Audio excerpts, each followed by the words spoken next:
The World Wrestling Federation. For over 50 years, the revolutionary force in sports entertainment. Woo! Yeah! The best there is, the best there was, and the best there ever will be. Money isn't everything, it's the only thing. And everyone has a price for the $1 Million Man. Shut that control into a nosedive, Hulk Hogan. Will you stop? All right, let's go over to Sean Mooney. And what's he gonna do when Hulkamania destroy you? Ooh, yeah, that's right, people. It is the Retro Roundtable episode 14. It's the Sunday Segue Wrestling Podcast, and it's your boy Kinny, Killa, right here on VOC Nation. You know how we do on a Saturday once a month, bringing you your massive nostalgia fix. That's right, with my partner in crime for the Saturdays, it's none other than the cookie cutter podcaster himself, Mr. Michael Cook. Welcome, everyone. It's Survivor Series. I should really have just done a train on the tracks there. That was a bit of a weird start, wasn't it? Like, jeez. Doesn't even mean anything to the show either. Where's the raspy voice? Yeah, just announce the teams. Oh, and the you know, the great Survivor Series themes of the early 90s. Yeah. Miss it, man. How you been, Cookie? Oh, I've been great. I went to Target Wrestling a week ago, which is my local wrestling show, and I had two dreams made. I was in the ring getting a photo taken with the Hurricane. Wow. And during a six-man brawl, a wrestler landed behind me, and I said something to him, and he said, "Shut up." Oh, dreams made. I've been told to shut up by a heel wrestler. Well, you go down to Progress, those guys get it. Bingus and Steve get it every month. Yeah. Hey, oh, man. Well, I will also be realizing a dream very soon. My 30th birthday is coming up in November, and yours truly has written to 4FW in Swindon, and they have got back to me, and they have allowed me and my boys to do some training sessions in the ring. I'll be able to run the ropes. They'll teach us some moves, some basic moves and stuff. They're going to bring the biggest guy in to give us some chops to see who lasts the longest. And then I also asked for my dreams to become true by being allowed to do a crossbody off the top rope, and they said it's all good. And then we'll do a rumble at the end. So I am really, really looking forward to it. Cannot wait. I was so nervous in the queue waiting to get in that ring. I thought, please don't go in like Kevin Hart did a couple of years ago, like over the bottom rope. But second rope, perfect. Yeah. Or don't go in like Vince did at the Rumble, where he just tore his He just breaks both and just sits there shouting at people. Batista, what are you doing? Help me up, goddammit! Oh, God. Oh, man. Well, Sunday Segue Wrestling Podcast presents a Retro Roundtable. Website, make sure you check it out, the Sunday Segue podcast.wix.com /Sunday Segue. Also, follow us on Twitter. That's at Sunday Segue. Segue spelled SEGUE. Like us on Facebook. Subscribe to us on iTunes. Also on YouTube. We're on Podomatic, Stitcher, and don't forget to download that Double Twist player. Now, we're going to go through a little bit of a change on the Retro Roundtable in the coming months. We are going to go all the way up to WrestleMania 10, which will be in November, where we will have Gates and Dave from the Attitude of Aggression podcast, brothers from the States. And then after that, we're going to have a bit of a change. We're going to do actual roundtable stuff. We're going to look at the 90s itself. Us growing up in the 90s, we're going to look at 90s cartoons, films, all kinds of stuff. Then we're going to go back into 94. And then we'll go into some actual roundtable discussing the best heels, the best faces, best tag teams, the best wrestlers of all time, best managers, and so on and so on. So watch this space. We got some good content coming your way. But right about now, me and Cookie are going to be looking at Survivor Series 1993, the end of 1993 of the pay-per-views. So all I can say is, hit it, McMahon, or hit it, Train. Hit it, Thomas.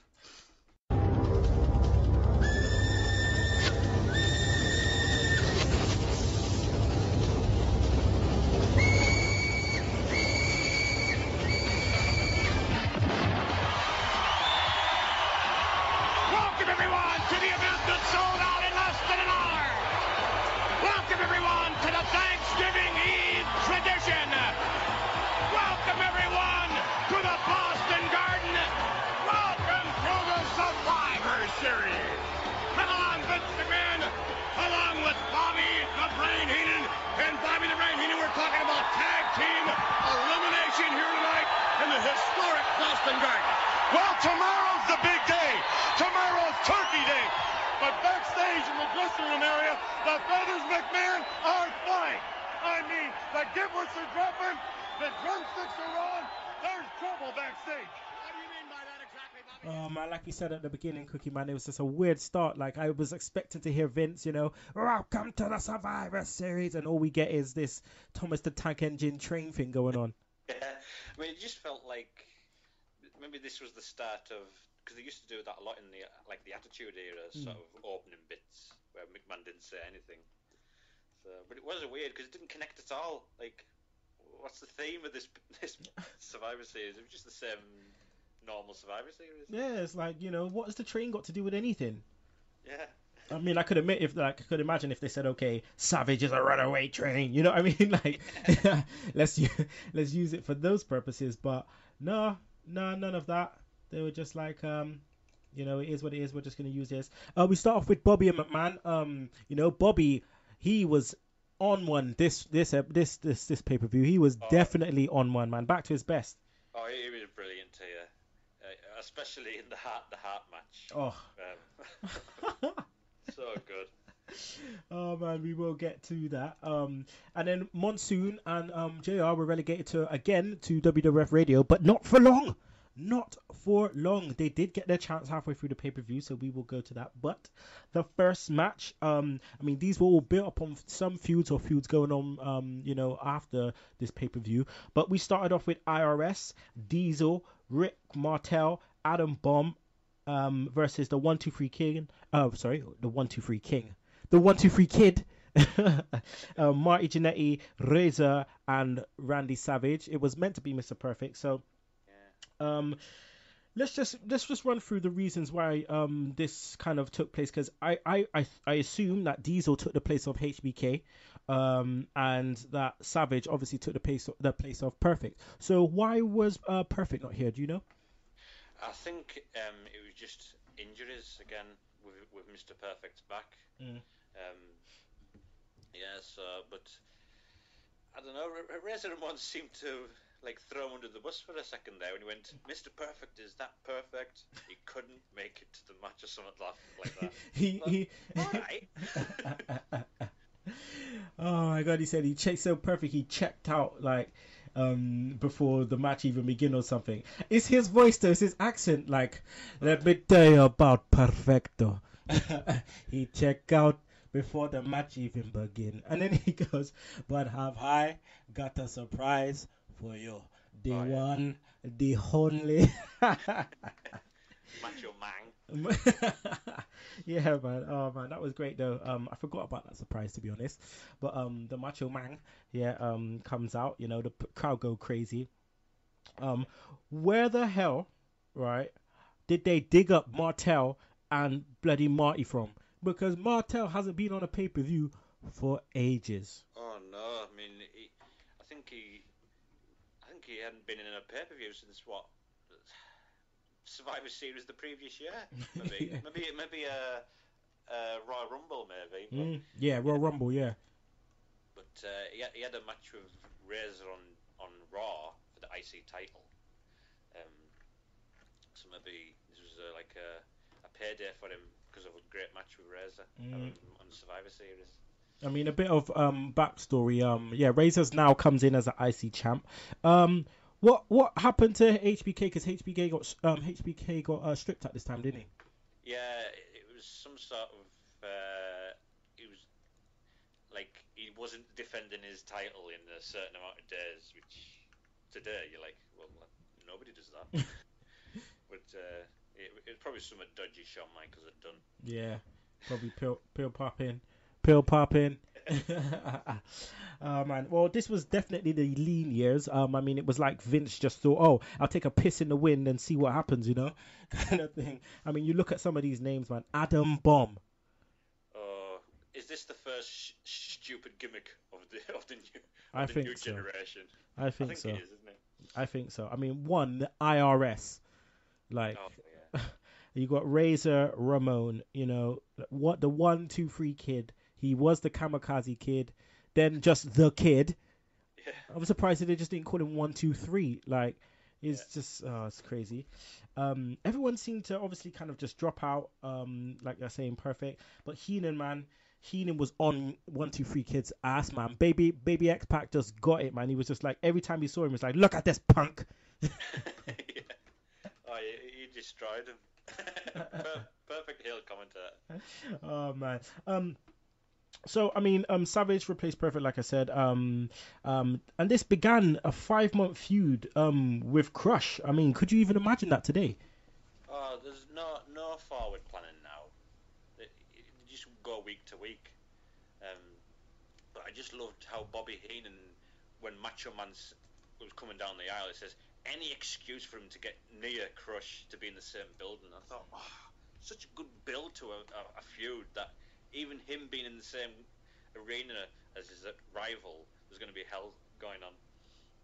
Yeah, I mean, they definitely built it up so good. The commentators helped as well, which was great. I mean, the timing and the story and the whole ring psychology around it was just amazing.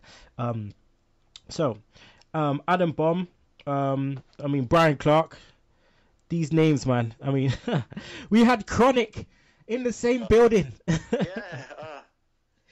Chronic. We had them in the same building, man. I swear Vince was smoking weed with these names. I swear he's smoking weed. He was the random name generator. What did you think about the matches, though? These matches in Survivor Series were long, bro. Oh, they were so long. But at least this first one was all right, I thought. Yeah, and just the chemistry, the surprising chemistry with Razor and Martel. I mean, the way he caught Martel in that fall away slam and the speed and of 1, 2, 3 Kid and Matt Giannetti, that was good. So it was a good match to begin with, but they were long. I think that's maybe why McMahon went to ordinary matches the previous year. Yeah, very, very long. Very, very long indeed. Well, I mean, the match itself, was okay. I mean, for a beginning match, you have to have those fast guys in there. Like we've said from previous episodes, we've missed those kind of those fast-paced matches at the beginning. So that's why 1, 2, 3 Kid was in there. But man, this guy was getting manhandled by the Bomb. He was getting thrown around like an absolute ragdoll. Good. It was just a shame about his name, Adam Bomb. Just call him Brian Clark at least. You know what I mean? He had the look Vince is known to look for, but give him a stupid gimmick. But like a ragdoll, as you say, 1, 2, 3 Kid. But 1, 2, 3 could take those bumps, couldn't he? He could just fly all over the place like Dolph Ziggler. Yeah. Was you surprised that I mean later on in the match, Razor and Diesel both took early baths? Yeah, I mean, usually, like in the past, maybe it was too predictable that the team captains would be there at the end, or the main eventers would be there at the end, because Macho Man was eliminated as well, wasn't he? By IRS when Crush came down to the ring, caught wanting a fight. So maybe wanting to get the big names out to make it more of a surprise on who wins. Yeah, no, that's not. Yeah, I mean, when I remember watching it back, I mean, I remember this vividly, and I was just thinking, wait, what the hell? The IC champ obviously got protected by being counted out, and stuff, but it was just like, wow, it just definitely baffled me. And like we were saying, 1, 2, 3 Kid's performance, man, he was definitely one of the highlights of the matches, and the moves he was doing and everything, man, he was definitely a talent at such a young age. Oh, those spin kicks and he was good in the moonsaults, and just taking the bumps that he took was unbelievable. So the finish comes when Waltman and Marty roll up Martel and Adam Bomb, 2 quick roll-ups, 2 quick pins for the win. Again, surprised that those two kind of finished it. But yeah, man, it was great. It was great to see those two and be victorious. And yeah, man, I enjoyed the fact that these guys had their chance, and they got their chance to, kind of showcase their skills. And I mean, Marty, man, how many chances is Marty gonna get? Jeez. I think this is probably his best run here, I think. Mm. And Marty Jannetty winning his first Survivor Series match in since '88. I think maybe 1, 2, 3 kids the tag team partner he needed. Yeah. Or didn't beat. No, he wins this one. Oh god. Oh man. Right, so we're gonna go on to the next match, okay, which was actually we're going to the next promo, which was HBK, the Hart Family promo. Now this promo with Michael Cole Sr., Todd fucking Pettingill, and that frigging Canuck from WrestleMania 8, Ray Combs, from Family Feud. This guy was peeing me off. Oh, that Ray Combs, if the crowd was alright, he killed it. He killed the crowd, I thought. He just wouldn't shut up. They were like, what is this guy on? They give him way too much time. Like WrestleMania 8, he was he was alright, I suppose, at WrestleMania 8, but at this one, he was like, well, I'll just keep doing the same crap like I did at WrestleMania 8, and they liked it. He was lucky he survived, because the way Nasty Boys wanted him at WrestleMania 8, man. Oh, yeah. Lucky. But the funniest bit for me with this bit was the way Brett just kind of goes for everyone, and he's just like, oh, the brothers are here. We got Keith. We got Hohen. We got Bruce. And then we got the big tiger outside the ring. Bruce looks like he's just for a funeral. Oh, right? Oh, yeah. And then you got Stu. The big tiger doesn't even know where he is. He's looking in the camera like, where am I? Where am I? I have to say, Bret, now, he's Stu Hart, isn't he? Bret Hart. When you see him now. No way. Oh, my God. That's some funny shit. But I tell you what was the best bit. HBK, oh my God. You know, back in the day, they never did scripted promos. This guy took everything and ran with it. Talked about being, a fireman, like, I'm too hot to put out. Talked about the school teacher, you can't teach me anything I already know. Like, he was running down Stu Hart. He was going in.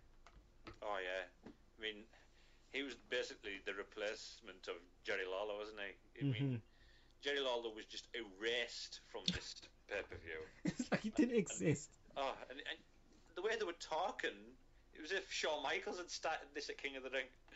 They were just saying, I'm going to get you, Shawn, for what you said to my mom and dad. And, my 3 hand-picked knights. No, bro, they're not yours. Yeah. Why would he pick the knights? Surely it would be like the Heartbreakers or something. yeah, the Heartbreakers. Just cover the night logos with like a broken heart. I'm sure it would be that easy. Well, I'll tell you what, his team was meant to be IRS, Rick Martel, and Adam Bomb, and that's an ideal name, the Heartbreakers, Yeah. IRS breaks your heart because he's come to steal your money, Rick Martel, come on, arrogance, right? He's a heartbreaker, and Adam Bomb, he just blows shit up, it's the Heartbreakers. But in all seriousness, let's go into the next match, which was the Hart Family versus HBK and the Knights. Now, question for you, Cookster. Do you know who the 3 Knights were? I know one of them because you can't mistake that jaw. Greg Valentine. Yeah. Yeah. I'm not sure about. I've heard strange ones for the black one. Was it? Somebody said Kane. I don't know if that's true. Nah, that's not true. Nah, it's not Kane. It's not Kane. Too short. All right, so the red one was none other than the Jewish guy himself, Mr. Barry Horowitz. What? Yep, and he was doing some moves, man. And the black one was a guy named Jeff Gaylord. Nice. Yeah, and he was from UWF apparently. And they got him in to do this. But yeah, because he had a few good matches on Raw, and yeah, they got him in to do this. You couldn't mistake Greg Valentine though. Even the way he moved and did the elbows, just exactly like him. Surprised he didn't do the figure 4 in the ring. But Jeff Gaylord was big, man. Yeah. He was big. He's a big fella. HBK was great, man. The heel, just playing the heel so great. He comes out, just starts running down Helen, running down the other two brothers. The brother, like, it was just amazing. And it was the way Ray Combs tried to drag him up, and then he was just like, get off me, man. Don't touch me. But even saying that, he took a bump from Stu. Yeah, and he does oversell, doesn't he, Shawn Michaels? Ziggler bumps. I think he was beaten to death. He flew up in the air and upside down and all sorts. Oh, jeez. Right, so the match was how I thought it was going to be. HBK kind of taking the heat for a bit until the Knights, took the rest of the heat and got eliminated one by one. Heenan line of the match for me was, Stu Hart is the cornerman. He's the kind of guy that would look for a corner in a round room. Heenan was brilliant. Like when he was going to check on Brett, he went, did you hear what he said to Brett? He went, but the line that topped it for me was, Helen Hart is behind us. She just took out her teeth to eat some popcorn. She looks attractive with her teeth out. And the kids, they look as good as their mother. 70. Heenan, man, he just put some lines in before he left, man. He was great on this bit, man. But basically, Cookie, as you know, the shit hits the fan when Brett takes a rake to the eyes from HBK, tags in Owen, who just Irish ripped the HBK to the ropes. HBK reverses it, and Owen, or should I say Hohen, he hits Brett off the apron, and then Owen ends up taking the roll up from HBK and gets eliminated. Now, Owen played the heel turn so good, and it built up so good, Cookie. Oh yeah, I mean, it wasn't kicking people's leg out of the leg just yet, but he just looked like the black sheep of the family who's just been made a fool of, basically, and he wasn't happy. So he was good in this moment. Yeah, man, he really played like the spoiled brat. Like, he really played it up so well. So I have to give props to him for that one, man. Definitely. But man, this match just like, when I think of this match being the beginning, the beginning of the feud, and how far we come into '94 for things to really kick off. Oh yeah, because it just simmers down a bit after it, but it's the Royal Rumble where it all goes horribly wrong for the Hart family. I mean, this shit goes on until '97. Yeah. That's what made that moment in '97 when he talks to Bulldog and Owen round, and Owen's crying and all that. I thought, what a moment to reunite. And, Great times, man. Great times. Right. So, the match finishes when HBK basically pussies out and runs to the back after taking some signature moves from Brett. Then Owen comes back out, Cookie, and you can take the rest from here. Oh, well, Brett's celebrating on the ropes, and he just grabs him by the trunks and just throws him down and pushes and shoves, and Brett's just like, well, come on, man, let's shake hands, and he's pushing all the brothers, even Bruce and Keith. Then I think doesn't Stu call Owen over, and he went, poor Brett, everybody's worried about Brett, what about me? Oh, what about me? Oh, man, he became a star at this point, I just thought, man, the way he acted, kicking the bottom rope, like the way he was pushing off the brothers, and the thing is, the anger just built up, and that was just great. And the thing is, the backing commentary from Bobby just matched it, so as he got angry, Bobby got more outrageous, like, and it just played so well. But it was the way, like, I think it was the last time Brett touched him, and he just moved off, and then the crowd started getting louder as well, like, and he was just like, don't touch me. What are you going to do? Don't touch me. He just like pushes him. It was great, man. It was great. And the way he went up to the top, an instant turn heel, the crowd just booing him. Just like, whoa, I'm the best. Whoa.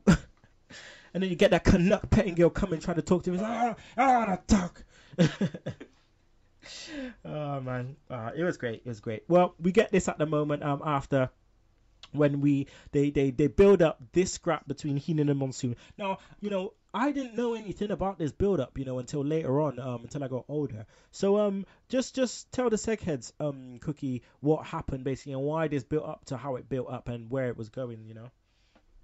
Well, for some reason, Bobby Heenan and Gorilla obviously have had chemistry as commentators all this time, but it just seemed out of nowhere. He was just he wouldn't stop badmouthing Gorilla, saying all it smells like banana over there and all this. It smells like Gorilla. He just wouldn't stop saying crap about Gorilla Monsoon. So I think it just led to just beef. It's beef. It's just beef. There you go. Oh man. But yeah, you'll go on about what happens, at the end of the show. But yeah. I just love how when they were swapping places, Gorilla Monsoon turned his back and Heenan just got in his hand and he was just about to punch him and then he turned around and he was like, what? He trips over the wires. You don't have them with glasses. I was thinking, where the hell did the glasses come from? I swear down he weren't wearing glasses to begin with. Oh my good old Bobby Heenan. Okay, right, well, let's go on to the next match. I couldn't wait for this. The Heavenly Bodies versus the Rock and Roll Express. Oh my god. I couldn't wait for my man Gigolo Jimmy Del Rey to come out. Just coming out and just gyrating his hips in front of Fink. Fink did not know what to do. He was just standing there like shaking his head. Oh man. I remember watching this and thinking this was such a good match for 1993, using unique moves. I mean, like the rowing boat. Did you ever see the rowing boat before that? I haven't, no. Yeah, it was a good match. It's just a shame the crowd. I don't know if this was because it was Smoky Mountain and they hadn't seen it or something, but it just didn't seem as though they were getting into it really that much. But it was a good match. So it was a shame that the crowd wasn't too good. Oh man, the mullets on these guys. It was out of control. Oh, mullets everywhere here, like Ricky Morton, Robert Gibson. These two, man. Oh man, I thought they were like when they first came in. I thought they were like some old school rockers. Oh yeah, the original rockers. These guys. Oh man. But I remember at one point when the Rock and Roll Express, they fought again. I can't remember on which pay per view, and they gave them the Rockers theme music. Yeah. Yeah. Oh, I think was it in the Attitude Era '98 or something that brought back the NWA United States Championship and the Tag Team Championship, and I think they had a match on there. That was it. Wait, was it for the Smoky Mountain Tag Team titles again, or was it for the? It was for some kind of tag team with Bodacious Bart and Bombastic Bob. That's right. Yeah, I think it was the NWA. Yeah. Didn't they give Jeff Jarrett the US belt? Yeah. NWA US belt. Oh man, just gotta love them times. But we'll get to that. Don't worry, we will eventually. Probably take a couple years, but we'll get to that. But the Heavenly Bodies, man, Dr. Pritchard and Gigolo Del Rey, they can go. I mean, they can bloody go. And I mean, this just kind of showed us what the indies were doing at the time, which was very unique for the 90s. Oh yeah, I mean, it just showcasing that there is actual good stuff out there. Just a shame that Vince didn't keep them, like sign them up. I mean, did the Heavenly Bodies. Yeah, because this was definitely the beginning of the new generation. I mean, I saw Gigolo Jimmy Del Rey do a springboard moonsault on the outside. Yeah. And then he did an acai moonsault off the top rope. I'm like, what are these guys doing? Then I seen, it was JR and Monsoon doing the calling for this match, and then I heard a Frankensteiner in there. So obviously we saw a Hurricane Rana, at one point from Ricky Morton. But man, it was just great. And there was a mix-up as well when Gibson thought it was a DQ for throwing Morton over the top rope. Obviously in Smoky Mountain, it was a DQ. What did you think of this rule, kind of like back in the day? Would it ever hold up today? Well, it'd be a way of getting getting out of clean finish, I suppose. I suppose WWE would love that with their DQ thing, wouldn't it? Distraction finishes and shit. Yeah. But no, didn't. They looked a bit stupid when they realised they were in front of Vince McMahon in WWE, and no, you don't get DQ'd on the over the top rope. Because they did that back in the day in WCW at one point when Bill Watts was taking over, when he was the booker. Oh yeah, I mean, they'd have like tag title changes, then the referee would come out and say he was thrown over the top rope, so the champion would retain the title. So they did a lot of false finishes with that rule. Oh my god, why did a name just come to my head? The Z-Man. Oh, Tom Zenk. Tom Zenk. Oh man, I remember my cousin must have filmed, I can't remember, he was filmed like Scooby-Doo or something, like some kind of Scooby-Doo for me. He taped it. And then at the end of the tape was like WCW. And I was like, what the hell? And I remember it was the Z-Man and like these two other guys, like this tag team who were wearing gold tights. I can't remember who it was, but it was like the Z-Man and these two guys versus, I can't remember who it was versus, but I remember this was definitely wasn't WWF. And I was like, oh, what's this? And I kept the tape just so I kept watching that bit because it was just different. I was like, hey, the Z-Man? Who is this? And then obviously as I got older, I started to realize, who he was and stuff. Because he was big for a little bit, he was a big deal for a little bit. But then he became like a jobber to the stars. Fizzled out. Jobber to the stars. Oh man, but the finish comes anyway in this match when Cornette throws the racket to Del Rey on the top rope, which was perfect motion, perfect timing, and then hits Morton with it. 1, 2, 3, new champions. So what did you think of the match as a whole? Yeah, I liked it. I think with the crowd's reaction, it took away a little bit, because I don't think, maybe, I don't know what the syndication is with Smoky Mountain, but they maybe weren't aware of, even the Rock and Roll Express, even though they were big in like WCW, maybe they didn't watch back then, so they didn't seem interested, but it was a good match. I'll tell you what was weird. I never saw all of these Coliseum video extras with them all in the background, in the locker rooms and stuff. Did you get to see that? Did you watch it on the network? I watched on the network. Did they have any of those? No, they didn't have any of the, because I think they showed it as if it was like live, because it comes up live at the top of the thing. Well, on mine, they always talked about, oh yeah, guys, quick, go to the back for Coliseum video special, and then like you have, like at the end of, like when Savage got eliminated, right? He runs to the back and he goes, quick, go to the back, follow it for Coliseum videos. And then Savage comes through the back and he's like, where's Crush? Where is he? Where's Crush? And he's just like going through every room and just like busting up all the rooms, and then they go back to the match. Did you get that? No. Wow. That would have improved the show, really. Dude, you need to go on Dailymotion and watch this. Like literally, it's got all of it. Like all the backstage stuff, like when Razor and them win, they go to the back and Razor's in the locker room, and 1, 2, 3 Kid and Marty come out and they're like all celebrating, and he's like, oh, where's Savage? Like, I don't know, man, he's gone loco. Like, it's the sort of thing that happened in like Raw's War, where you'd follow a guy through the show busting doors going, where's McMahon? Oh my god. All right, so we're gonna go to the next match. Was the Beast from the East, Bam Bam Bigelow, Bastion Booger, the Booger Man, Head Shrinklers versus the Bushwhackers and Men on a Mission. Now, these were some creepy looking fucking clowns, dude. Oh my god, I watched it back yesterday, and Mabel scared the crap out of me. That was scary. It was just, I'm not a fan of clowns. And a big, giant, fat clown like that. I'm literally trying to find the Doink the Clown Men on a Mission like theme, but I can't find it anywhere. Oh no. I can't find the mashup. Like, I don't know how. Because when that happened, he just and then all you hear is, oh yeah.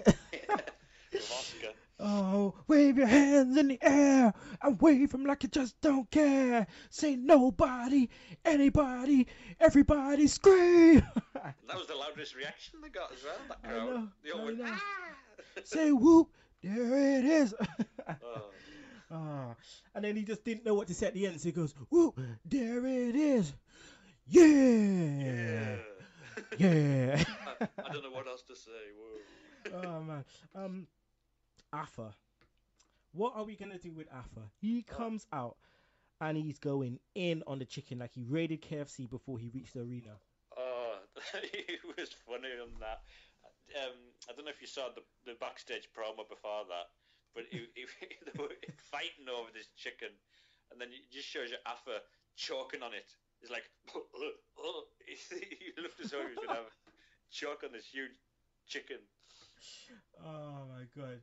Why am I looking for this tune? And all I can see is New Day SmackDown entrance debut with Men on a Mission theme.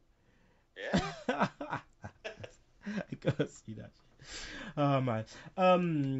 You remember much of Bastion Booger? I can remember feeling sick. and I think his first gimmick before that was like a monk on Raw, but that changed to this Bastion Booger. Bastion. Just bits of chicken in his.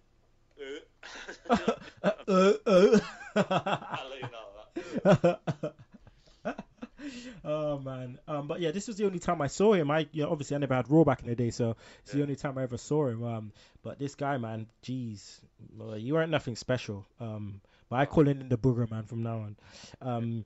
Well, Rakish. Heenan says, he's my pick because he was like picking his nose and all that. Big Quiche. Rakishi was in here. The lean years, his ass wasn't as big and his hair was still natural. Yeah. Oh man, he could go in as a head shrinkler, man. He could absolutely go. The things this guy was doing, man, and the gimmick they played was great. Oh, the head shrinkers were a great tag team. Just a shame Samu wasn't around long enough where the Barbarian replaced him. Simeone. They put boots on and he couldn't wrestle in the boots and he had to keep taking them off. Oh yeah, I remember that. There was one. Oh, we'll get to it because it was a pay-per-view not too far from here. But there was one. I think it was another Survivor Series, maybe Survivor Series next year. Yeah. And Fatu, like, he gets punched by someone and he just starts doing body popping. I don't know if you. Oh yeah, this is when he had his red hat on, red beanie hat on, and his red leather jacket. Oh, and he just starts body popping and it starts grinding the air, and I'm like, what's going on? Oh man, yeah, it's Fatu. Go or make a change, Fatu. Time to make a change, Fatu. Oh man, there was a bit of confusion where Booger Man hit an earthquake drop, and instead of pinning one of the Bushwhackers, he went for a banana. Oh yeah, they were just bringing comedy into this one. Yeah, they were all distracted by food, apart from Bam Bam Bigelow. Nah, he took shit seriously, man. But the finish came when all of the Doinks pinned Bam Bam. Then Doink came on the screen on the Titantron and just took the piss out of the Beast from the East and his main squeeze. Yeah, and it looked as though that was the new Doink, because I think Matt Bourne had left, hadn't he? I think that's probably why there was no real Doink in this match, but just the fake Doinks. But see, they sounded similar. Like, yeah. I thought they sounded similar, especially when it's like, what was he saying? He was going, come on, Bam Bam, don't cry about it. It's Thanksgiving. I thought, come on, he sounds so much like him. Or maybe it was pre-recorded before. Yeah, probably, because maybe he was supposed to be in this match, but then what would the team have been then? Because there was two tag teams. Yeah, so why did he leave? I'm not sure why. I know he just went to ECW, dressed as Doink, but with like a faded makeup, and he was calling himself Matt Bourne. Oh yeah, I remember that. But yeah, the finish. I just loved when he goes, "Hey Luna."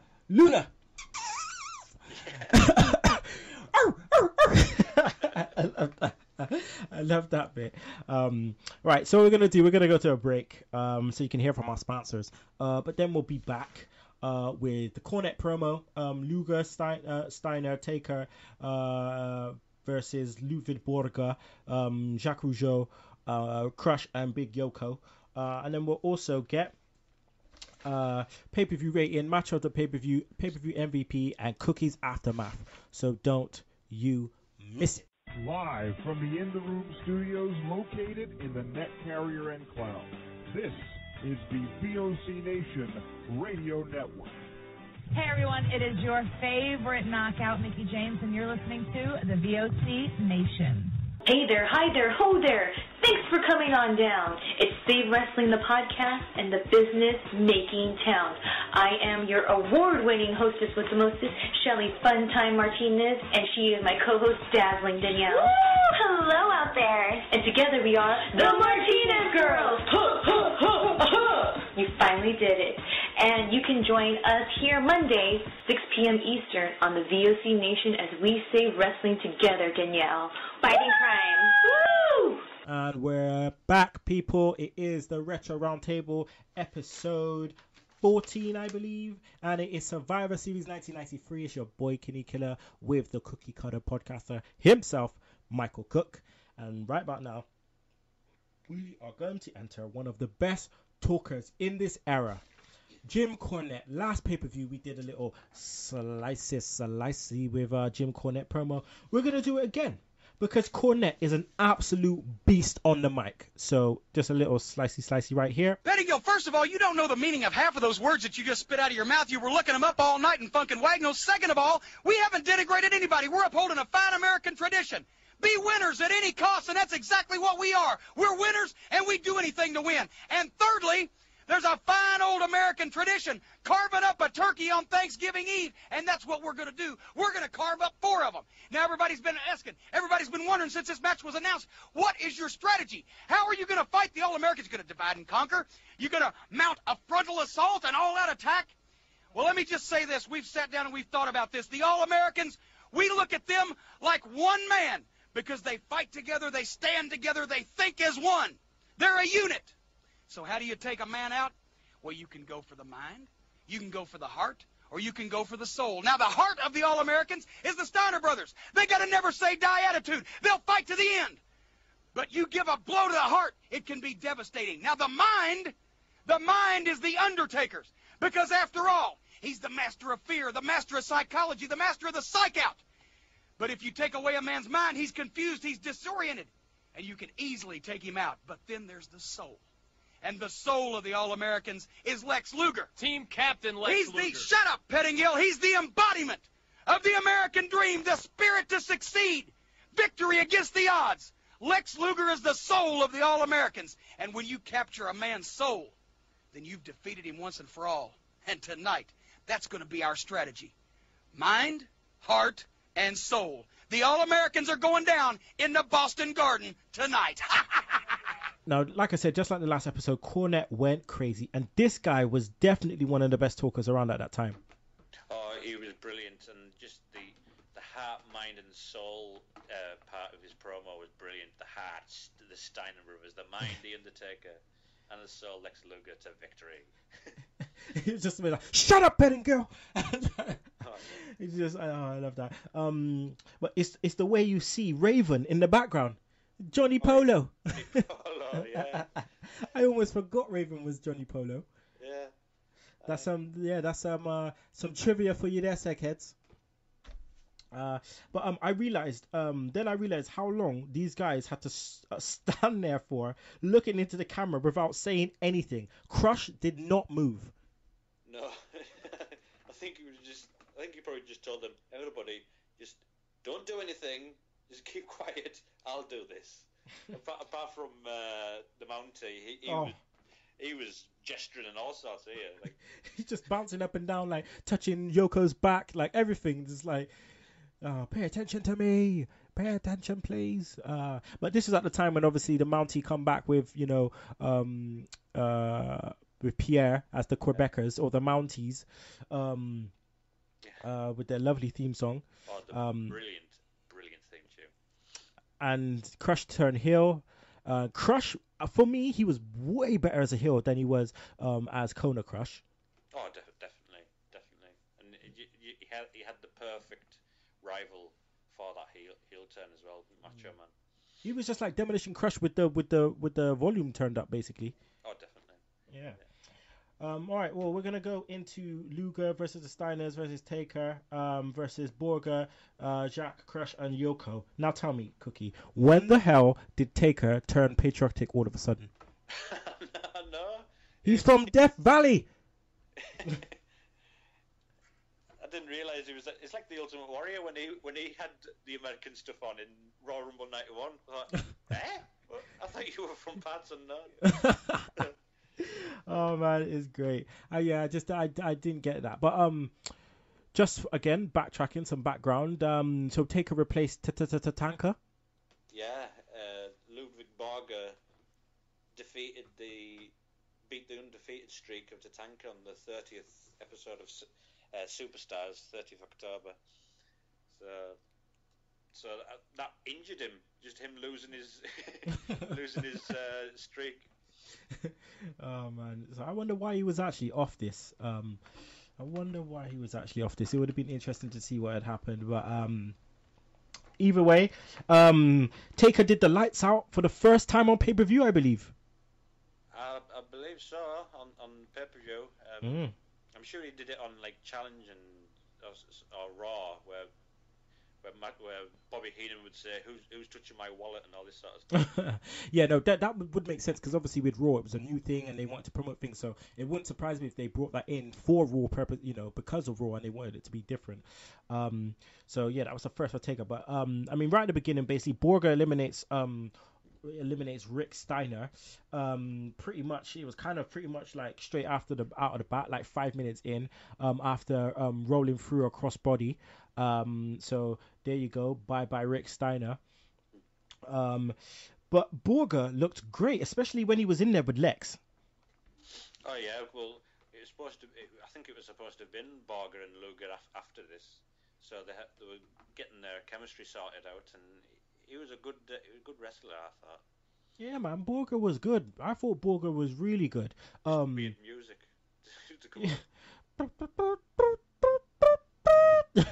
It sounded like Mounties' first one. Yeah, that's right. Yeah. Oh man. Savage basically tries to fight his way down, as they do. This build up for this feud was amazing, man. He just tried to fight his way down. Crush ends up getting counted out after taking a drop kick, basically, from Scott Steiner, Big Papa Pump, and then they start scrapping, like proper start scrapping. Now this feud was 5 months, Cookie, 5 months. They didn't wrestle until WrestleMania 10. Exactly, and that's don't put anybody in a match that's in a feud. I mean, just leave them till the main pay-per-view, and just have them talking shit about each other, or have a pull-apart brawl like they used to have, and they had some brilliant ones. Oh man, Savage, he built this pay-per-view up so much, because we know he can be crazy at times, and he was so intense. It just made it so good. It rejuvenated him. Him so much. Definitely, and it's just a shame they keep putting him on commentary around this time, because he could have stayed through the Attitude Era, I think. And just developed his character a bit, yeah. Yeah.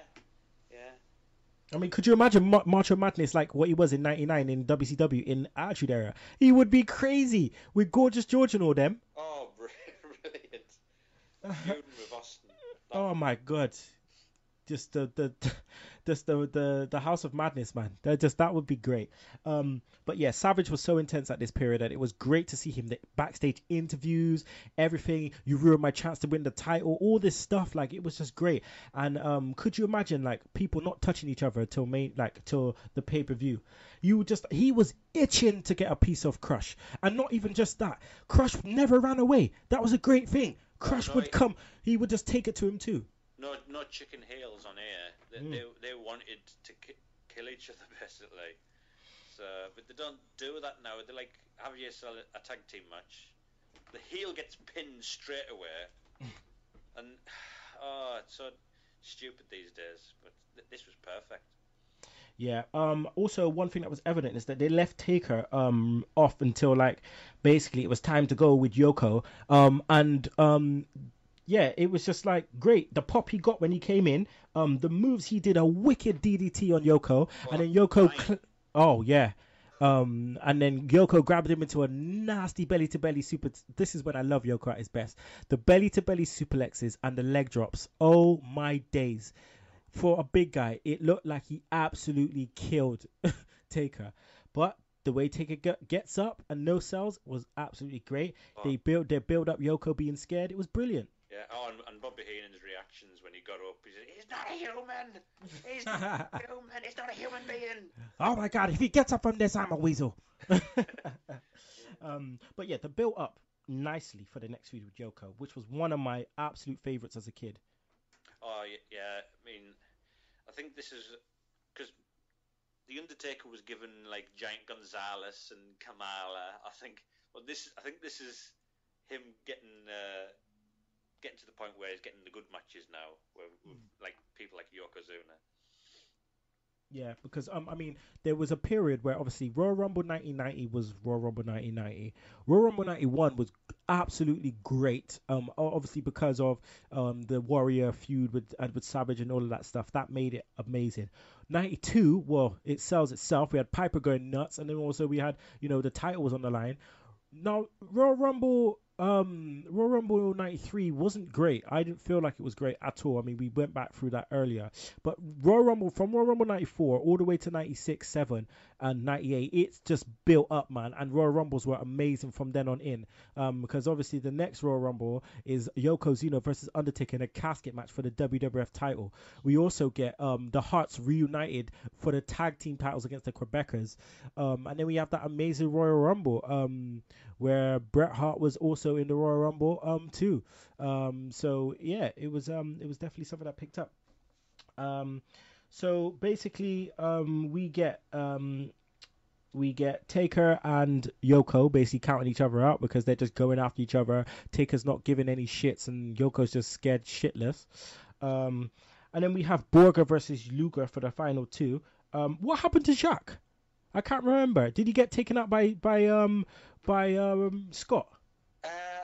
Didn't he get Frankensteiner, I think?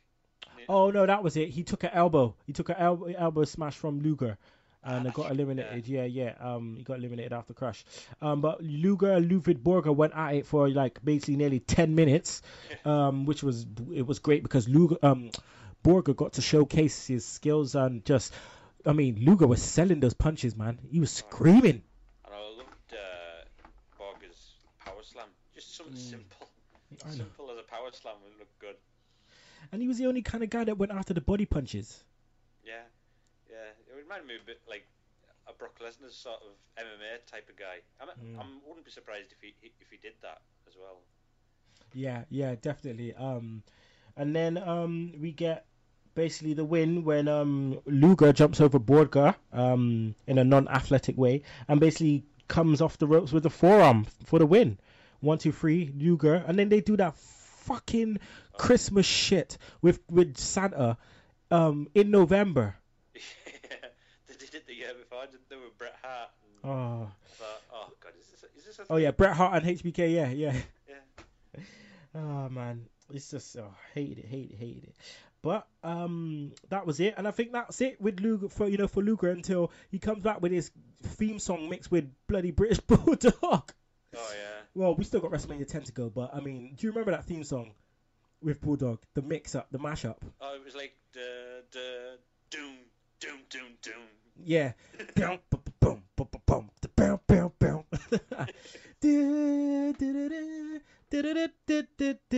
Remix. Oh man. Okay, well that's the end of the pay-per-view. So pay-per-view rating, please, Cookie. It'll have to be a 5, I think. It was all right, but it was just if they shortened some of the matches, I think it would have been better. And maybe Lawler being taken out and no actual doink took it away as well. Because why was Bret Hart angry at Shawn? I would have been happy if they had these matches and Lawler was in there and they had a title match, Luger versus Yoko. Yeah, I think that would be better. Maybe that's why they did eventually do that in the end, and like a year later with Bob Backlund and Bret Hart. Yeah. Okay, so what was your match of the pay-per-view? I'd have to say the opener. I liked the opening match with Diesel and Rez and 1, 2, 3 Kid and Matt Jannetty being the sole survivors. It's great. It's great. What about who's your pay-per-view MVP? Oh, that's a tough one. I'll give it to Owen Hart just for him being the Rocket Owen Hart going in. You didn't think much of him. In my opinion, he was just like Bruce and Keith at the time. But then he turned. I thought, this is a new character here. I like this. So this is the night he changed, and people took notice, I think. Yeah, definitely. I have to agree with that one. All right, Sekes. Right now, it is time for Cookies Aftermath. Well, the 5th of December Raw was... Oh, it was so sad because I knew he didn't want to go.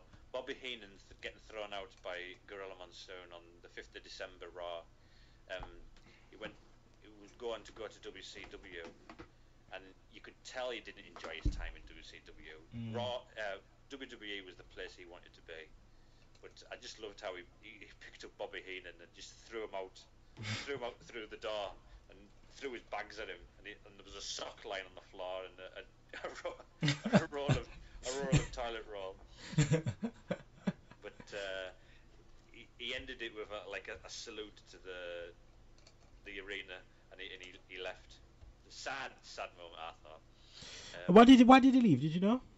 I think in the documentary, I think he wanted to be near his family, because I think his daughter or something was going to a college somewhere down at Atlanta. So I think he wanted to be near her, but it just wasn't the same, I don't think, when he went to WCW. Because I don't think Tony Schiavone got him. I don't think they understood him like Monsoon did. Yeah. Next up on the 10th of January, Raw, Mark Jannetty and 1, 2, 3 Kid beat the Quebecers for the tag team titles. I can't believe that I forgot that Mark Jannetty was a tag team champion. Yeah, I'm me too. Yeah, with the 1, 2, 3 Kid. Jeez. But I think the reason why people forget this is because on the 17th of January, Stan Lane via phone at Madison Square Garden confirms that the Quebecers have won the tag titles back. So they only had a week title reign. Oh my god. And it wasn't even televised. It was on Raw, but via phone. Oh my lord. Poor Marty. He never lost his titles on TV. Oh my god. So that's that. And then they just built up the Undertaker Yoko casket match for Raw Rumble. And that was it. I cannot wait to talk about Royal Rumble. But that's it, Segheads. It is the end of the show. It's been a weird pay-per-view, Survivor Series is, because it's quite long. The matches are quite long, and it's all set up basically for the new year. But man, we'll be back next month with an absolute thriller. Royal Rumble 94. Absolutely love it. Be prepared to see Taker getting buried. Also be prepared to see double winners of the Royal Rumble for the first time. Be prepared to see the Hart brothers tag for the first time for the tag titles against the Quebecers. Man, it's going to be a wicked one. So yeah. Make sure you check out the Sunday Segue Wrestling Podcast tomorrow. We have on there Tom Brady making his debut on the show. And we also have the Butcher 69, David Gillum. So make sure you check that out. I'm your boy, Kinny Killa. He is Cookie, the Cookie Cutter Podcaster. That's right. Say bye-bye, Michael. Bye-bye, Michael. And make sure you check us out next month, brother.